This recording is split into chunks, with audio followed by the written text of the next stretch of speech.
Welcome to the Job Search Podcast with your host, John Ribeiro, where we will be interviewing leading industry experts to help you get the job that you want. Hey everybody, welcome to the Canadian Job Search Podcast. My name is John Ribeiro, your host, and this week we've got a very special guest in Elaine Daniels. Elaine Daniels is a seasoned HR professional and recruiter, and she specializes in the engineering field. Elaine, welcome to the podcast. Thank you, John. It's my pleasure to be here. I know you and I, we've gone and we've had a few conversations in and around this. We met somehow through LinkedIn, through a common connection through Connell. And it's amazing what happens when you stay in touch with your network. It's one of the things I'm always professing to the people that are listening to the podcast and to the students that I deal with. One of the most important things you're going to have as you go through your career is going to be your network. So you never know, right? So I'm so happy that you're here and that we're finally chatting. Yeah. And that's how the world revolves today, is through networks. Yes, especially in today, and it's interesting, especially in today's environment with the pandemic, a lot of people losing work. What I found and what I've been hearing is your job search is almost 50% networking and then 50% job search. I don't know. What do you think about that? I'm going to say you're probably right, but it may be more networking than actually job search, because it's through those network connections that which you spend more time on, quality time on, you actually will find that job. So there's a lot more connections and networking than 50-50. Yeah, I'm going to say it's probably up to 70. Wow. Okay. Right, to land the job that you're looking for. Because it takes a lot of effort. No, absolutely. And you guys are hearing it here. So, if you're listening to this and you're wondering as you're going through your job search, how much time I should be spending on building my network out, you heard it from a professional recruiter. Up to 70% of your time should be spent there, because that's what it's going to take to succeed in today's market. So let's just get into our first set of questions. So Elaine, what would you suggest is the best way for a job seeker to reach out to a recruiter? Well, today we have the privilege of having LinkedIn. And I think that there's a lot of opportunity to reach out to a recruiter on LinkedIn. LinkedIn can help you do the searches to find those recruiters because they're all listed there. And then when you do reach out, it's not just a general reach out, but actually, why am I reaching out? Like, what is my aim? What is my motivation? It's not always about a job. It's to be part of that network so that the recruiter doesn't feel pressured that you're looking for a job and they don't have one for you. So that soft approach. Yeah. So that's a good question. So is there a good way to reach out to somebody like yourself? And what have you seen are some bad, wrong ways to do it? Because it's a combination of both. You want to avoid the bad, but you definitely want to focus on the good. What would you recommend? So the way I have seen some people reach out to me is people have said to me, we want to be a part of your network so that we can know who you know in your network, right? Okay. And that way they can, when I share posts, they can be part of what I share. The really, and I don't want to call it bad, but poorer connections have been where they've reached out for a specific job, and I'm going, but you don't even qualify. And so now where do I go from here? Yeah. Right. So it's that balance of being careful about what it is you actually put in the message or in the outreach message. But I'm going to say that the softer approach is the one where you're just wanting to be part of the network and parting to, learn and share. Yeah. Because that's what networking is all about. Absolutely. And I'm with you. And I find when you reach out to a recruiter and you're asking for a job, the chances of getting a response, maybe I'm wrong, but I'm feeling that it's going to be very low, right? So don't go in for the ask right away. Go in and offer some value, share some insight, share some tips, share what you know about the market, share what you know about the organization. Little things like that are the things that are going to help you connect, right? Correct. Absolutely. Yes. Yes. Something else that I have, and just to, before we wrap up this question, is where people have actually said, at your convenience, I wouldn't mind 5 minutes of your time just to hear a little bit about, what it is that makes a person successful at Hatch. Yeah. Okay, and it good. gives me the opportunity to be able to share what our culture is about really quickly, really easily. Yeah. No, and that's good. So, and culture is important, right? So if somebody does that, and the question is, and this is the one thing I'm always getting from my candidates, they reach out, but they never hear back. So you're saying something like, hey, do you have 5 minutes so I can learn about yourself and the organization? You'd be open to entertaining something like that? Absolutely, because that's what we do to candidates when we reach out to them and say, when we find them on LinkedIn, that's exactly the message we give them, right? Yeah. So I think that's the reciprocal of the candidate reaching out to the recruiter. No, excellent. So I do hear from a lot of the job seekers that I'm speaking to that they typically don't get responses from recruiter. Number one, why do you think that is? And then number two, what can a candidate do to grab a recruiter's attention? So I can't speak for all recruiters, but certainly, and I can speak for the ones in my organization, is sometimes it's just the sheer volume of requests and responses, or requests, I would say, and then the time to respond. But I'm thinking that to grab a recruiter's attention is be very specific about what it is you want. 5 minutes of your time, whatever, to talk about, I saw this opportunity and I want to learn a little bit more about it, and what it is about Hatch, right? Okay. So it gives the recruiter the opportunity to come prepared and then know exactly why you're reaching out. All right. Excellent. So, and I just want to play it back. So if I'm hearing you correctly, just be succinct in terms of your response. Give a purpose or some sort of call to action in the email that you're sending out to the recruiters so they know why you're reaching out to them. And it's not just, hey, Elaine, great to meet you. Yeah, okay, great. Exactly. What do I do with that? Yeah. All right, on to the next message, right? Because I'm sure your mailbox must be flooded with just people trying to reach out, because from my understanding, there's a ton, like hundreds of people looking for employment, right? So, yes. And I know you specialize in the engineering field, and we do have a few of our listeners are engineers. So what's different for them in recruiting? So engineering is a very broad field, and for many of them, they would look at an organization like Hatch. They go to our webpage, they go to our careers page, and it looks like a great company. Global does a lot of things. We work in a lot of spaces, and everybody thinks, oh, I'm sure there must be a job there for somebody like me. And then they reach out. But one of the things, so engineering spans the world of consulting, engineering. We can span construction. We can span manufacturing. And then many, many smaller organizations who do very boutique type engineering. So like maybe a firm that maybe specializes in environmental or in air quality or different areas of engineering, and they're all engineering. So, and everybody looks at it and says, oh, Hatch does all of these things, but where some people really do go wrong is by not taking the time to say, but what does Hatch or any of the other large engineering companies who are in the consulting space actually do? Versus some of the more boutique or smaller organizations, or what does the manufacturing sector do?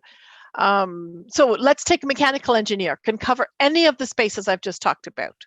Oh, okay. Right? Consulting, construction, manufacturing. But in each of those environments, they do different things. They have different applications of the engineering process.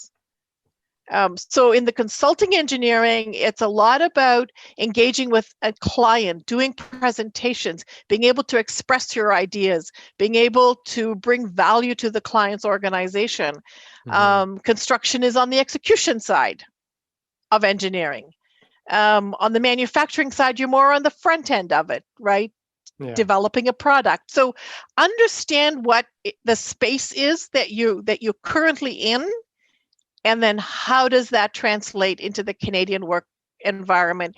And we have divided that in Canada into many different organizations. I know a lot of companies, maybe from abroad, maybe they do that all under the same name or brand, and then they have large departments within the organization who do that. So read and understand exactly what it is that the company or the organization actually does. And that's where a lot of people get rejection, because they say they're a mechanical engineer, but they're actually applying to the wrong space. Yeah, and that's fair. And there is a piece where you need to translate what you're doing. And for some of the audience that's living outside of Canada, really understand what it means in Canada. And my understanding too is engineering is a regulated type of field. There's two fields. There's two type of work inside of engineering. So there's regulated engineering work, and then there's unregulated engineering work. Would that be correct? Sorry, you froze there. Sorry. So there's regulated engineering work or jobs, yes, and then there's unregulated engineering jobs as well, right? That's correct. So regulated engineering jobs would be those that would require a PN, which means that they would have to stamp the drawings and, be able to testify about that should there be an error or an omission. The unregulated is what we call the designer stream. So the technicians and technologists, and they're not, they don't have to stamp their drawings to the same. Hence, you see a lot of people in manufacturing maybe could work in that unregulated space. Okay. Because of that. Yeah, and that's good to know. So for those of you that are listening that are engineers in other countries, you just need to be aware of that, right? And as you're going through the application process, be careful not to apply for jobs where you need a PN or professional engineering designation to sign off on things, because at that point, they're not even going to look at you because you just don't have the certifications you need for the field of work, right? So yeah, no, thank you, and that's great. And Elaine, I know this is your expertise, and this is the field that you work in. So this insight's incredibly insightful for the candidates that are listening to this. So thank you for just clearing that, because we get to ask that question quite a bit, and it's nice to just have some clarity around that. So from your perspective, what would you say overall? What are some of the most common mistakes you see in some of the common mistakes that job seekers are making today? Well, I think the biggest mistake that I see, and I see it over and over again, is that people are applying to jobs and they haven't actually read the job description. And so, I've just been going through some resumes myself lately, and, of the 200 that applied, I was only able to pull out 10% that actually qualified for the job. Thus far, and that is because the job description has some very key things in it that the company is looking for, and for people just to apply to a job just because they have maybe the title, isn't enough, right? Hoping that somebody will think, well, I'm going to send this resume off to somebody else, doesn't work, because we get so many resumes, and so. I think one of the biggest mistakes that job seekers do is they apply for they go after the title, they go after maybe, the years of experience, maybe simply the degree, and they don't actually understand what the role is all about or what the function of the role is all about, outside of the qualifications. So there's the qualifications and then there's the responsibilities. And we look at both. Yeah, and that's good to know. So and one of the things that we're constantly talking about is, be specific in terms of what you're looking for in your job. Be specific in terms of how you respond to the job posting, because the last thing you want to do is not take the time and then be filtered out and have zero chances of getting the job, because you're just not reading what they're looking for and you're not putting those things in. So here's a quick question. So in terms of when you're looking at resumes, and I don't know if you actually look at cover letters, but if you look at those two, what specifically are you looking for? So I look at both. And what I'm really looking for is how do they match to the job that I have posted? And what is, in addition to that, are they sharing with me that I didn't put on my posting that is above and beyond that particular role? So, for example, the position I was looking at was for a software engineer, Mm-hmm. because that's one of the areas here that we have at Hatch as well, our digital practice. And so I was specifically looking for people that had, and we had listed a lot of information in our job description of what they could have. Again, software is a broad field, so we were looking for a range of experience and a range of skills. Mm-hmm. And there's some people that didn't even have it at all. And they applied, and when we were very specific about saying, we're looking for Azure, we're looking for DevOps, we're looking for like various Postman, like all the things I have no clue what they were talking about, but we were very specific because that's what our client requirement is. Yeah. And so when you miss that completely, then I realized that you didn't even read my job description. You read some parts of it. And likewise on the cover letter, I would look for people who would say, this is what I bring to your organization, because you don't Excellent. really have an opportunity to say that anywhere in your resume, right? Mm-hmm. So in that little third paragraph or second paragraph, wherever you want to, this is what I bring. These are some of the other attributes that I bring to the organization or to an organization that would be helpful. All right, fair enough. Because again, we're not only looking for the present, we're also looking for the future. Like, how can you help us for the future? Future growth. Yeah. And that's a great point. So here's a question. And this is one I know I've been asked personally. In terms of the qualifications on the resume, are you looking for 100% in every candidate, or are you looking for 70 to 80%? Like, what's the ideal for yourself? 70 to 80%. Okay. The reason we list as many as we do, because we know that, everybody has a broad range of that experience, but typically we try to put the most important ones near the top, because we realize people will read that and then they'll drop off, right? So it's the things that we really want, we would try to put them near the top of the resume, and then the rest are, so it's never 100%. It's about a 70% to 80. If we get 80%, we think we've hit the jackpot. Yeah. On a candidate. Yay! Yes, we got 80%. We're good to go. Yeah. No, and the reason I ask that is, some people, when they look at job descriptions, they just look at it and say, well, I don't have enough of what they're looking for, or I don't have 100% of what's listed, so I'm not even going to bother applying. Right. And it's interesting that you say that. I know I've been talking about it personally for years, and the analogy I use is kind of like a grocery list, right? Mm-hmm. You always put the most important things on the top of your grocery list, and then at the bottom is maybe those things that you'd like to have, like a box of cookies, but maybe if you don't pick them up, it's not that important. Right. So it's similar, right? Similar with the job description. You're always going to have the most important things. So thank you for validating that, because you're one of the first people to do that as I've been going through this, because I know what's important. And I know, as a hiring manager as well, one of the things I used to do is my most important skills got to be at the top. Those are my must-haves. And then everything else is kind of a nice to have type of thing. Yep. So that's good. So what are some of the most important things, you mentioned your clients. What are some of the most important things your clients or your hiring managers are looking for in a candidate these days?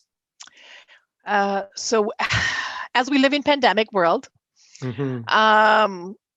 communication is a key skill right now that hiring managers are looking for. None of us are in person. None of us know, what's going on. We're all working from home, so we don't see each other. So that whole ability to be able to, keep in touch, say, give updates, show that you're on top of things, call that quick meeting to say, can we just catch up on this for a minute? That skill, and I know it's all encompassed in communication and interpersonal skills, and we've always talked about it for years, but right now it is absolutely paramount, where you want to be able to reach out to your hiring manager or your client, again, who can't even come visit you in your office anymore, or you can't go to them, is, just make sure that they know you're on top of things, and, give them that level of comfort and confidence that you've got. So I don't think I can stress that enough. And whether it's in the world of recruitment, dealing with my colleagues who work on the same project with me, the same thing would apply, right? As to what I'm working on, what they're working on, make sure we're collaborating on maybe is the better word for all of this. Yeah. So, and I just want to play it back for everybody else that's listening as well. Just having that more consistent feedback, that more consistent connection, because we are in a virtual environment. And that means putting aside, I guess, maybe, some candidates might be feeling like this, just putting aside that fear that you might be over asking questions, right? So I'm not going to reach out because I don't want to bother my hiring manager, because I feel like this is a silly thing to ask. But what I'm hearing from you is have those touch points, have those connections, have those regular check-ins. Mm-hmm. Those are the things that are really going to set you apart. So especially for a candidate that's going through the interview process, it's something that you need to highlight that you do often, right? Like it's one of those things that you need to bring into the interview with you. Otherwise, they're not going to know that, right? And especially today, who knows, right? Like I'm remote, and I'm working out of a basement, and who knows, what I'm doing if I'm not having that regular interaction with the rest of my team. So no, and that's great. And I, I'm glad you talked about collaboration, because I feel even more so in today's environment with the pandemic, with COVID, collaboration is even more important than it's ever been, right? Yeah. So it's not like you can just walk up to somebody and say, hey, I need you to do this, or, let's collaborate, let's talk about this. The coffee chats is where I found a lot of things happen in the office. And today there's no more coffee chats, but doesn't mean you can't have coffee chats in a virtual environment either, right? Right. And it just means you have to be very, very mindful of scheduling those. Mm-hmm. Right. Yeah. So what I say to my team is, at the beginning of your week, think about where you want those touch points with different people, and start your week and saying, okay, let's schedule 15 minutes across, different groups, and get that going. And likewise for the job seeker. So what are my touch points I want for this week, right? Who do I want to connect with?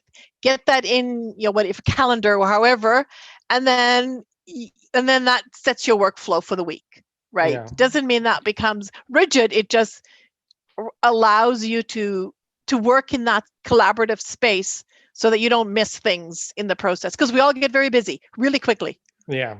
Yeah. And that's a great piece of advice. And actually, it just reminded me of a conversation I had with somebody who started in an organization. And they said one of the biggest challenges that they faced was they weren't able to connect with anybody because they're not in a physical space. Mm. So I really like your suggestion, which was schedule it out, schedule those little touch points with people on your team, even if it's people you don't know. Mm-hmm. Like you said, be mindful of their schedules and what's going on. And hopefully inside organizations, you can kind of see everybody's schedules and what their availabilities are, but schedule them in. I think that's the most important piece, because otherwise you're never going to build that connection with the remainder of your team if you don't do those type of things, right? Yep. So great. So far, you've given us a lot of good information to think about, a lot of great insight. There is another question I want to ask before we get to the end of this thing is, and I think you touched on it a little bit, but just want to get a little bit more clarity around it. How important is LinkedIn? How important is LinkedIn to a job seeker's job search today? And what does their social media presence mean to you? Well, LinkedIn is the tool that I'm going to say most, if not all, recruiters use to find top talent. Mm-hmm. It's quick, it's easy, and so to the job seekers that I have spoken with, if your profile doesn't share enough information about you, enough content about what it is you're looking for, a job seeker will never find you, because we go by the keywords. So having a LinkedIn recruiter license, which is outside of the search parameters that the basic user has, we can put in lots of keywords and bring candidates forward.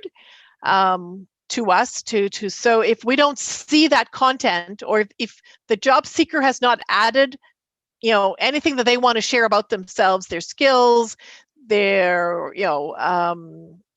duties that they've done, responsibilities, a recruiter will never find you. So now your LinkedIn does not have to look like your resume in any way, shape, or form. It can, it helps, because it shares a lot of information about you. But I'm going to say that if it doesn't have enough content, then you will never be found by your recruiter, because that is the tool that they use. And even if they do other searches on LinkedIn, because there are other searches that we can do, if you have it in your LinkedIn profile, it will be found. Okay, good to know. Right. Yeah, and good points. So the question, and actually I just wanted to just elaborate. So, you have more visibility, you can see more things. So the question that's kind of coming to my mind, are you actively seeking out candidates, or are the people that you're hiring a mix of people that are applying for work and a combination of you looking for candidates online? Like what would you say the mix is there? Is it like 50-50, 80-20? Because and the reason I'm asking is just, we all understand the importance of LinkedIn, or at least we should know. If you're an active job seeker, you need to have a pretty active profile, you need to be up to date, you need to have your skills and everything. But are you more likely to be found because, and I'm going to use a baseball terminology, are you being scouted for an organization, or do you just apply to an organization? Like, what would you say is more relevant for you in terms of the work that you do? So for us, it depends on the applications that we get, but we very rarely get enough applications, qualified applications. Sometimes we do, sometimes we get lucky, but most of the time we are out there scouting. Okay. And so what we would do is, for a job or a position in LinkedIn, we would set the search parameters. So these are the criteria we're looking for. And then LinkedIn's algorithm will automatically populate that into my job folder. Oh, wow. Okay. So it automatically goes out there, does its thing in the search, and then brings the candidates to us as recruiters that we can then filter through. So again, I go back to, if your skills are there, if your qualifications are there, then the LinkedIn algorithm will find those people, add them to my folder, which makes it easy for me then to go and sort through and look for the qualified people. So we use LinkedIn a lot more for that scouting, sourcing, and at the end of the day, that is still where we find our better candidates than the ones who actually apply. Good to know. Good to know. Yeah. And the reason I'm asking is, because we put a lot of emphasis in applying to work, but one of the things we're also putting a lot of emphasis on is making sure that you have a complete profile, right? And it's one of the most important things you're going to have as you're going through the job search process today. So for those that are listening, you got to have your LinkedIn profile up to date, especially here. And, you're hearing it from a Canadian recruiter working in a Canadian organization, telling you exactly what it is they're looking for when they're looking for your profile. Because you just kind of pulled away the curtain today, and we got exposed to things that we normally don't get exposure to. And that's, your search features in terms of the recruiter tool that you have inside of LinkedIn, to bring a lot more information forward to you, to let people know, hey, this is where I'm qualified, this is what I've got. And it brings those candidates to you instead of you going the other way around. So that is amazing. Thank you for that. Anything else you want to add to that, Elaine?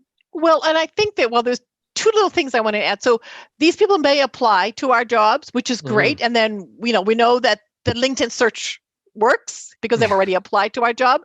But the other piece that I wanted to add, which I should have talked about earlier, is when you are applying for a job, you will often come against pre-screened questions that have been set by a recruiter.